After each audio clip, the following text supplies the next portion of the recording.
নমস্কাৰ স্বাগতম জনাইছো মোৰ ইউটিউব চেনেল বিজ্ঞাপন নিউজলৈ মই গাফাৰ হুছেইন আজিৰ ভিডিঅ' লৈ আহিছো EPFO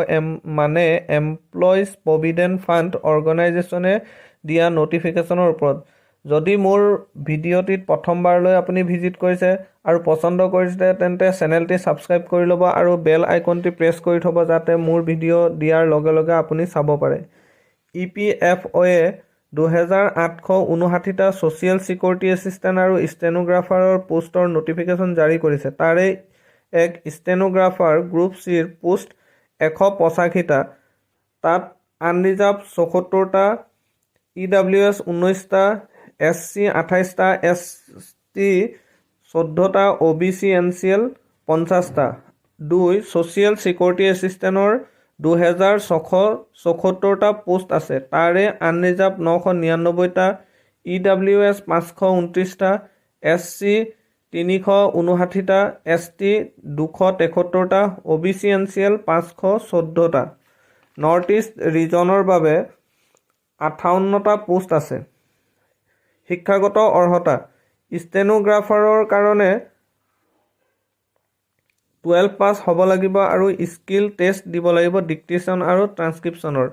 ছ'চিয়েল চিকিউৰিটি এছিষ্টেণ্টৰ কাৰণে বেচেলাৰ ডিগ্ৰী আৰু টাইপিং টেষ্ট দিব লাগিব বয়স এই পোষ্টত এপ্লাই কৰিবলৈ হ'লে 18ৰ পৰা 27 বছৰলৈকে হ'ব SC STৰ কাৰণে 5 বছৰ ৰেহাই OBC NCLৰ কাৰণে 3 বছৰ ৰেহাই PWBDৰ কাৰণে 10 বছৰ ৰেহাই OBC NCLৰ